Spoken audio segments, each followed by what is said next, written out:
Hi, welcome to Talk About here on Shaw TV North Island. My name is John Twigg, and we've got a great guest for you for this show. It's Howard White.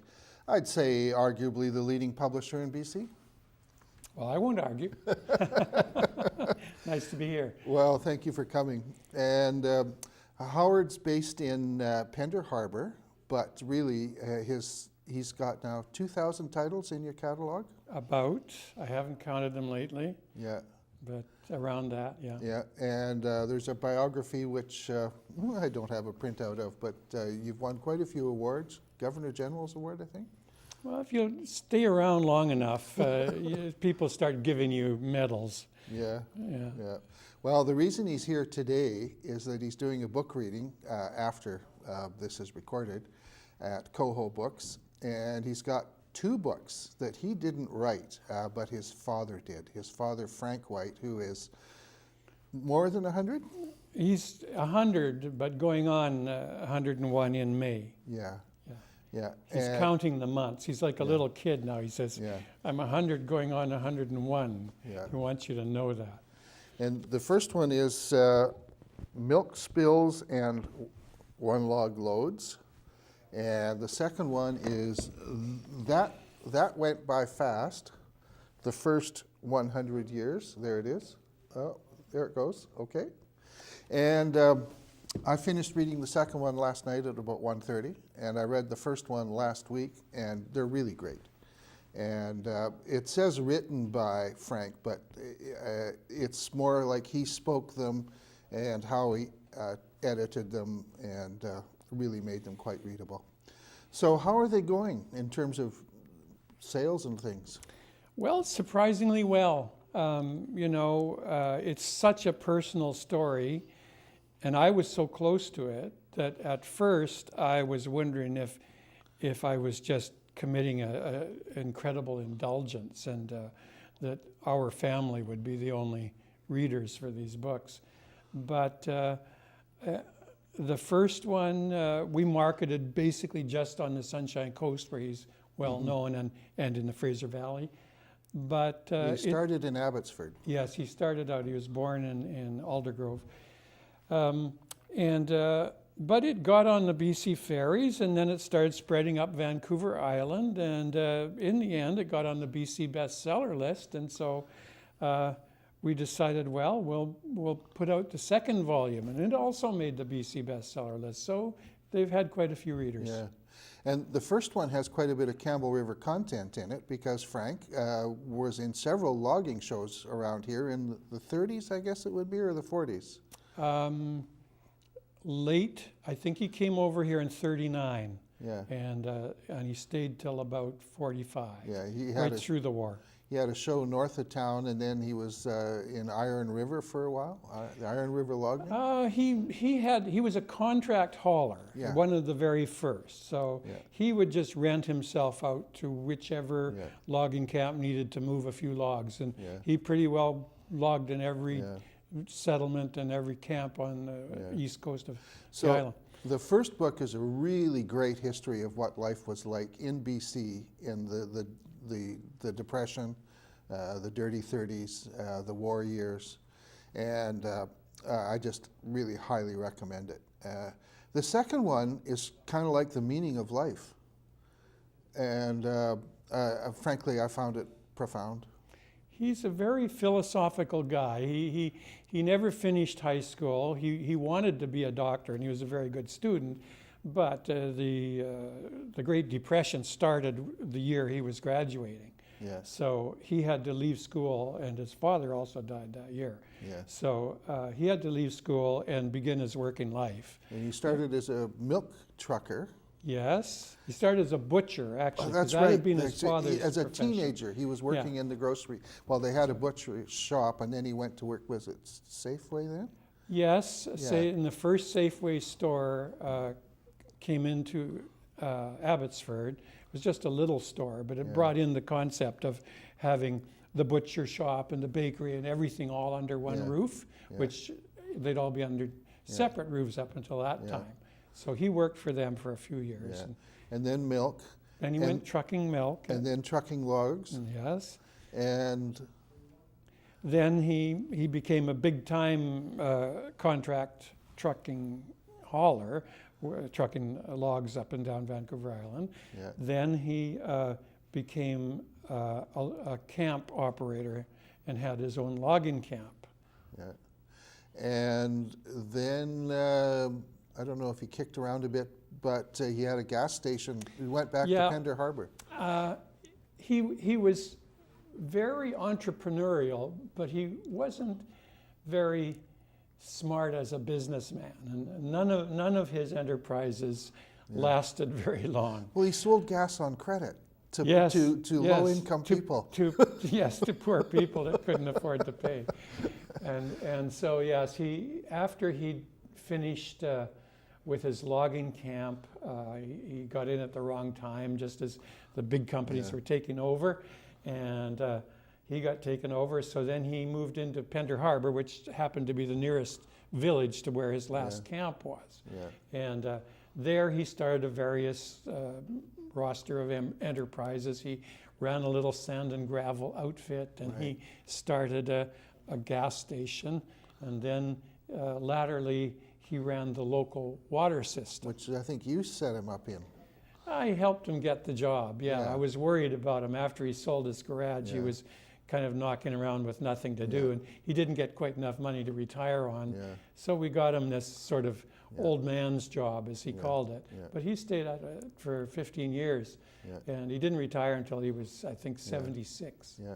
And your mother, a saint, Kay. Yeah, Oh, what a! There's so many harrowing incidents. You know, a boat almost sinking, a truck going off the edge, and you know, trees falling on our house. It's you And know, our car fell off the BC ferries one time. I mean, oh, that's everything amazing. happened to those Yeah, people. And they thought your little sister was Well, in the they car left that her fell off? asleep in the the car. truck, and Yeah. went upstairs for a coffee, and about 15 minutes into the trip, a very nervous crewman came up to where they were sitting at a table and said, "Did you have a truck on this ferry?" And Dad said, "Yes, I sure did." And the crewman said, "That's what I thought. Was it right on the end?" And Dad said, "Yes." And he said, "Well, it's not there anymore." Yeah, And of course- they hadn't blocked it and it rolled off or something. Yeah, it just, But those the- ferries were very bumpy. We got. I'm going to push it. The little girl had woken up and gone to the bathroom. Yeah, and so luckily. so she's still. Well, It's I mean, she lived. amazing. People tell me that this story reads like a litany of the way that all of us white children were almost killed. Yeah, And that's the it's white true. family, by the way. Yeah, there were 4 of us children growing up in all these logging camps and things, Yeah. and truly, yes, we did have trees fall on us. We fell off boats. We almost got sunk on the ferry, and nothing serious ever happened to us. Yeah, We all survived. One of the interesting, I don't know if they call it a meme properly, but your father's father was a real character, I guess we could say. And then your father was a real character. And then you, at age 12, No were character doing. at all. Well, you were doing adult work in your early teens. Yeah. Well, it was the way, you know. Yeah. In those days, it didn't get you any notice at all because every kid in Pender Harbor was, you know, either working on their dad's gravel truck or on their dad's fish boat or something like that, and it was just the way life was. There's probably some people watching know Howie and how he got into publishing, but tell us the story. Well, Raincoast. I grew up in a logging camp, like I say, on Nelson Island. We had no radio, television. We had no books even. But I loved listening to what the men in the camp did in place of television was sitting around telling stories. And I also listened to them when they said, "Kid, get an education. Don't be like us and be stuck in dirty old logging camps like this. Get an education. Get the hell out of here." So I did that when I got a chance, and I went to UBC, and I took literature, and I soon found out that for someone who'd grown up with my background and wanted to write about BC, there was really no place to publish your work. So I realized that if I wanted to write about what I wanted to write about, namely the life I'd lived, I'd have to start my own publishing company. So in 1974, my wife and I bought a little printing press, and we bought a big stack of paper, and we started printing books. And 40 years later, we have by some measures at least, the largest publishing company in Western Canada. Yeah. Well, you started with a magazine, I think, Raincoast? Yes, well, at first we actually started with a newspaper. Yeah. It was the day of the underground newspaper. Late 60s. Yeah, and there was a local newspaper that we didn't like very much because it was very reactionary. In fact, the man used John Birch Society pamphlets for the editorials in the newspaper. Literally? I suppose a lot of people won't remember what the John Birch Society was, but it was sort of like an earlier and worse version of the Fraser Institute. American rednecks. Yeah, but so we started an opposition paper that took the part of the radical youth. And of course that was a losing proposition. But you were selling ads in it. We did, sure. We ran it You had cash flow. 5 years, and got into all kinds of trouble, and had a lot of influence. We just never made a nickel because there wasn't a big enough town. That's to the history support of publishing. Yeah. So then we went into something that lost even more money, which is publishing books. But we managed to survive at that. Yeah. So you had a newspaper, and then Raincoast Chronicles. That's quite an institution. Well, yes, and that grew out of the newspaper because we used to like to write stories about the old days when we had space to fill. And along came Pierre Trudeau and something called the Opportunities for Youth Grant. Yeah. You'll remember what those were. OFY, I do. Yeah, and it was his bright idea to keep the kids off the streets, to give them a few dollars to go and start some small enterprise. And I think, of course, most of the enterprises never came to anything, but our publishing, well, we got a grant initially to start a magazine, which we called Raincoast Chronicles, and so we just filled it with stories of the old days on the coast, and that really struck a chord, and we were launched. And your first book was actually a compendium of Raincoast back issues. Right. People started coming at us proffering manuscripts as soon as we got our press set up, and so we started doing the odd little book. We did one on how to tune your dulcimer, I think was our first book, and then we had another one about how to set up your floor loom. If you know, everyone had one of those, and then we put all 5 issues of the Raincoast Chronicles together in one book, and that was a super bestseller. It's still selling today. It's called Raincoast Chronicles First 5. I think it's up around 75,000 copies sold. Wow. And so Mary and I thought, wow, there's nothing but money in this book publishing. Let's get into that more seriously. And of course, we never sold that many again of any book out of the 2,000 we But published. you've published some notable books. What do you think is, when you look back at your own catalog, not the Douglas McIntyre catalog, what stands out for you? Oh, I always think of the earlier ones that were fun to do and were successes. There was an old logger down here at Fanny Bay named Bus Griffiths, and he was not quite literate, but he loved reading comic books. And so when he retired, he decided to write the history of the logging industry as he'd known it in the form of one big fat comic book. And he called us up, and I thought the idea was preposterous. But when I looked at what he'd done, he'd poured his entire life and all the knowledge he'd gained in 50 years as working as a faller in the BC woods into this amazing comic book, which he called Now You're Logging. Huh. And so I thought, well, it's just so good. Nobody'd ever heard of a graphic novel at that time.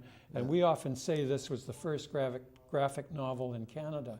And no one's ever challenged us on that. Yeah. It was published in 1979, and it was a bestseller. Yeah. And that was, that made me realize then that no matter how weird a book was, or no matter how much the bookstores and the wise heads of publishing told you couldn't publish something like that, if it had real quality to it, if it had real information in it, people would find it and it would succeed. And that was sort of our guiding philosophy down through the years. We, of course, our biggest project ever was the Encyclopedia of British Columbia, which we published in the year 2000 as a Millennium Project. Yeah. We'd worked on it 10 years, and it was, I think, almost 1 million words. And it was also a great success. Yeah. In more recent years, we published the collected works of Chuck Davis, all his writings about Vancouver, which was also a kind of a landmark book. What's that TV guy from BC TV that's now at Global? Did he publish through you too? Yes, Tony Parsons. No, but yes, Tony Parsons. We did his biography. I should remember. He does features. Mike McCarville. Yeah. Oh, yes. Is he one of yours as well? Yeah, we've published about 10 books with him, and he's just amazingly popular. I mean, he's a very good writer. His TV pieces often seem totally off the top of the head and kind of harem-scarum, but when he was originally a reporter. He started in New York. And he's a very good writer. Yeah. When he sits down to write a funny story, he's hard to beat. Yeah. Well, the genre of BC history, was there much before Harbour Publishing? There was a little. We had in this town, Roderick Haig Brown, writing since the late 30s. And he actually covered a lot of ground in BC history in his various books. And the odd book now and then, I guess it was very scattered, and of course they couldn't get published locally.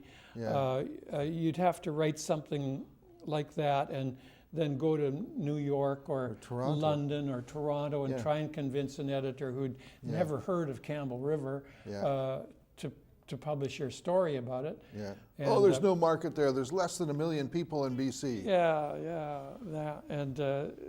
So for most writers, it was impossible to get published. Yeah. So at the time we started, Douglas and McIntyre was also starting up down in North Vancouver. Yeah. There was a publisher in Sydney called Gray's Publishing that was also starting in on local books a little bit. Yeah. But yes, before the late 60s, there was, you might as well say, nowhere a BC writer could get published. Yeah. Well, your dad's books too, certainly follows that. Like the Raconteur, they read like he's talking to you. And so he's the author, but you're the editor? Well, I've been working, taking down stories of old-timers around the coast for 40 years now, 41 years. And so I had a lot of practice taping old-timers and piecing their memories together so it makes a continuous flow. And I did that. I did an article in Raincoast Chronicles like that, using my dad's stories of truck logging way back in 1976 or something. And he didn't like it a bit. He thought that I made him sound like an uneducated truck driver, and he didn't like sounding like that. His own writing style is actually quite sort of Victorian. Yeah, well, But- he never finished school. No. So he wasn't a great student, but nonetheless, he worked 30 years on these books, I think I saw a mention Well, of. yes, he started doing it his own way. He didn't want to sound like, an unread, unliterate truck driver. He wanted to write it in his own flowing style that he'd learned in grade school in Abbotsford. And so he started in writing the story of his life the way he wanted. But he was still working. He had a lot of things on his mind, and he never got it beyond his sort of early childhood. But what he did do, and he was having trouble, so I told him, well, what you do is you just divide your life into decades. Whenever you think of an old story, you find the decade that fits into, and just jot down just a few sentences so that you can remember it later and tell me.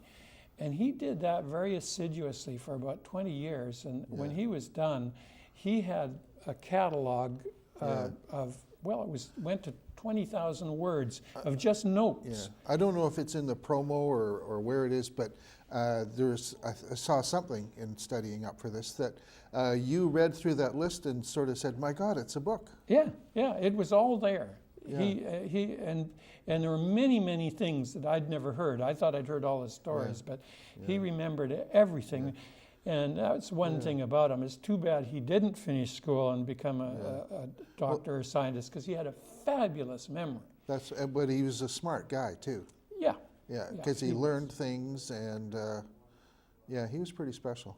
Yeah, well, he was just normal to me. I thought all dads read Adam Smith in the original and had books about the organic geology of Vancouver Island on their bookshelf. Yeah. I guess they didn't all, but he was an autodidact. Yeah. Although I'm not sure he would know what that word means. But I don't think many of our listeners would either. it means a self-taught man. Yeah. But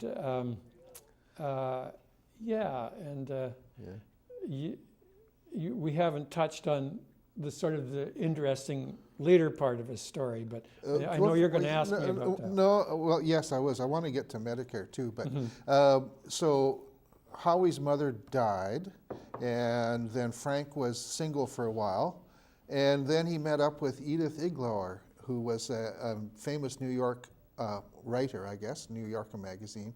And she came out and she did a famous book called Fishing with John, which I guess was a huge bestseller. And anyway, she married John, he died, Howie's mother died, and then they became a couple, and they eventually got married, and they're still together to this they day. are. Yeah, It's a nice story. I was just at Edith's 98th birthday yesterday, last night, and they were there holding hands and holding court, and all their friends were surrounding them, and they still live in their own home. He's 100, and she's 98. But it was a funny story. What reminded me of that was you saying that he was, had an interesting mind, which we didn't always appreciate it. We always thought he was dad, and his explanations of everything went on too long, we thought.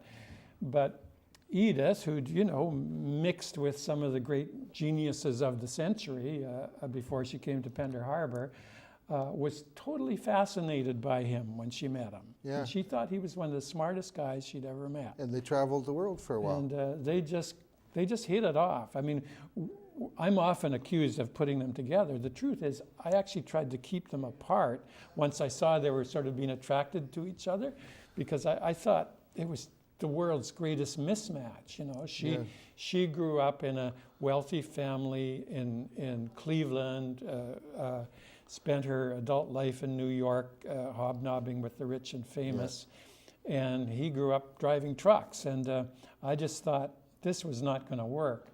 But boy, it shows you can sure be wrong by judging by appearances, because 30 years and counting, they're still lovey-dovey. That's wonderful. Yeah. Well, time is tight, but I really want to get to Medicare, because reading the two books, but particularly the first one, Nowadays, we take Medicare for granted. But back when Frank was a kid, kids died because they couldn't get diphtheria couldn't be treated and stuff like that. Yeah. Do you have any thoughts about, the purpose of the book is to teach us that kind of stuff? Well, I don't know if Dad started off being particularly politically aware, but through his life and living through that kind of thing and living through the Depression and then 2 wars, he became very politically aware. And, he said particularly during the Depression, there were people starving to death in Canada. It was common for children in school to suffer from rickets, which is, I'm sure there's not one case of rickets in Canada right now, but it was common in the 30s, and it was because, children of ordinary middle-class families couldn't get enough milk to drink or enough vitamins, and everyone was told, well, there's just not enough money for that. Yeah. There's just not enough money to feed our children or treat them. Yeah. And then along came 1939, and they were building 300 seagoing ships in Vancouver. The skies were full of no of money bombers. for families There and was kids. money for bombs. Yeah. And so he's never forgotten that, and he always brings it up. He says, how come there wasn't money to feed those starving children, but a month later there was money to fill the skies with bombers? Yeah. And I was looking for the passage because in the second book there is a passage that kind of discusses that. But I think there's so many good things in the book, but that perspective about like the role of government in society and what it could be if, people put their minds to it versus what it is because, people don't vote. And it's not in theoretical terms. This is a guy who lived it, saw it with his own eyes, and says, hey, that's BS. That doesn't work for me, And his father died at the age of 62, 7 years younger than I am now, because the doctor in Abbotsford, he owed the doctor $300. Yeah. And he couldn't pay it. Yeah. So the doctor basically stopped treating him and said, go up to the interior where there's drier air. Maybe that'll be good for you. And so he died there. And as Dad says, probably there's a couple of shots he could have taken today that would have made him live as long as he's lived. Well, but that was was the way Canada was, and that's the way medicine was until we got Medicare. Yeah. Well, Howie, thank you for coming in, and good luck with the publishing.